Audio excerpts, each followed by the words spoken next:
درود و وقتتان بخیر بینندگان عزیز، به یک برنامه ویژه دیگر از چینل تاپ سیکرت خوش آمدید. به دنبال اشتراک آریانا سعید در برنامه فستیوال فیلم هند در ملبورن استرالیا همکنون گزارش های تازه حاکی است که این گفتگوها به ثمر نشسته و قرار است تا آریانا سعید بانوی هنرپیشه و آوازخوان زن افغان نقش تازه و مهم را بازی نماید. جزئیات تازه چیست و آیا آریانا سعید با موسیقی خداحافظی کرده و به سینماگری رو می آورد؟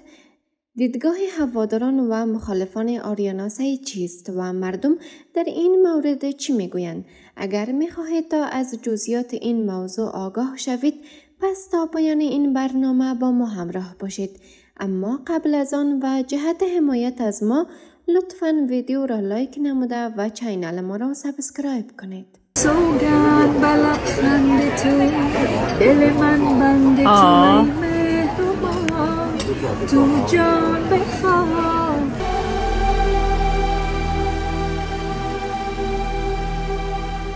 نشست تازه آریانا سعید، یک تن از هنرمندان زن افغان در ملبورن استرالیا، با بگو مگوهای زیادی در شبکه‌های اجتماعی همراه شده است. عده‌ای با این کار وی موافقت کرده و آریانا سعید را یک بانوی شجاع، جسور و وطن دوست خوانده و عده‌ای هم از آن ابراز تنفر و انزجار کردند.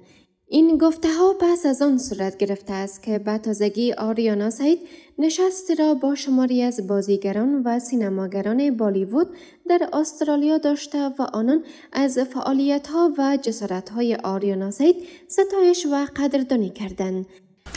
یکک یاری دارم شیخلیه سر و گردن بمانند پریه. همکنون منابع میگویند که آریانا سعید موج تازه از فعالیت‌هایش را به راه انداخته و این بار قرار است تا در 2 بخش سینماگری و ایجاد مارکت‌های تجارتی برند آریانا سعید فعالیت‌هایش را آغاز کند.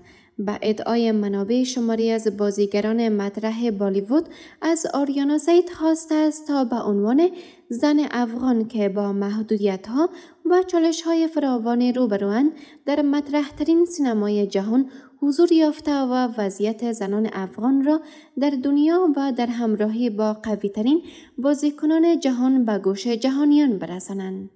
آریانا سعید خودش نیز پیش از این گفته بود که می‌خواهد تا صدای خفه شده زنان افغان را بلند کرده و نگذارد تا زنان افغان به کلی فراموش گردند. وی افزوده است که در این راه تهدیدهای فراوانی را تحمل کرده و خشم عده زیادی از شهروندان از جمله شمار زیادی از ملاها را برانگیخته است. وی علاوه کرده است که شماری از ملاها حتی در دوره جمهوریت و به صورت رسمی گفته بود که هر کس سر آریانا سعید را بیاورد بهشت خواهد رفت. And I was really scared of that because I kept on remembering this woman that they burned her alive. او بارها از تلاش‌ها برای برهم زدن کنسرت‌هایش در افغانستان خبر داده، ولی با همه این موانع تا کنون جان سالم برده و به فعالیت‌هایش ادامه داده است.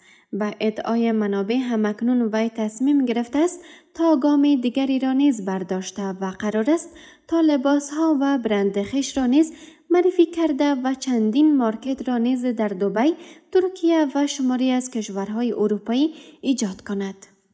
آریانا سعید در تازه‌ترین اقدامش با گذاشتن عکس‌های در فیسبوک تحت عنوان آریانا فیشن برند یاد کرده و تصاویر تازه با لباس‌های جدیدی را رونمایی کرده است.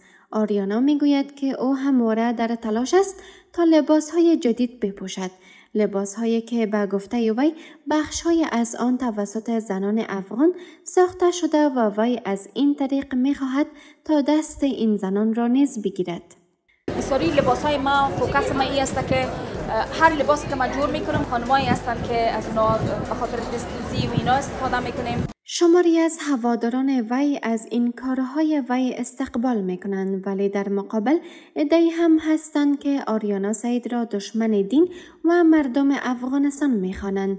آنان خطاب به آریانا میگویند که وی به فکر قبر و قیامتش نیست و تعجب میکنند که چطور شبها به راحتی خواب میرود. چطور در خواب نمیترسی خودت؟ و می فردا که بمیری چی رو به خداوند پیش میکنیم و به خاطر اینکه کردیم میوزیک. این افراد خطاب به آریانا سعید میگویند که وی باید اندیشه و تأمل کند و پیش از این که ناوقت شود باید توبه نموده و از کارهایی که مخالف اسلام و ارزش‌های دینی است دست بکشد.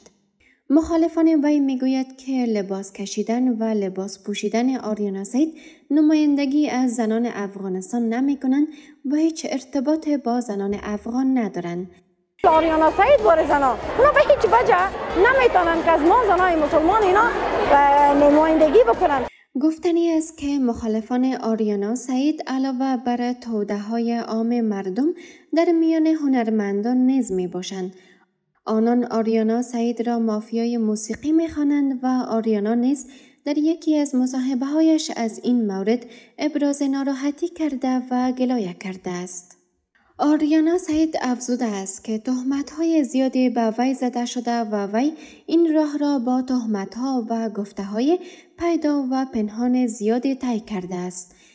وی علاوه کرده است که او همچنان به راهش ادامه می‌دهد و مسیرش را با قوت تمام می‌پیماید.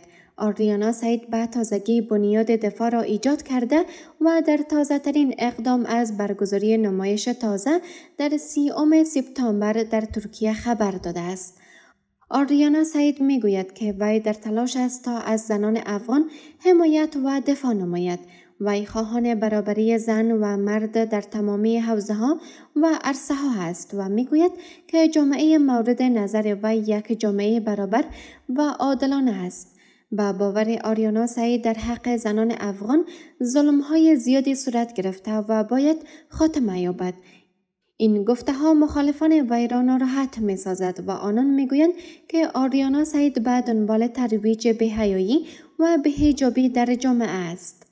بینندگان عزیز، با پایان برنامه کنونی رسیدیم. دیدگاه شما چیست؟ لطفاً دیدگاه ها و برداشت هایتان را کامنت کرده و با ما و بینندگان ما در میان بگذارید. تا سلام دیگر، الله نگهدار.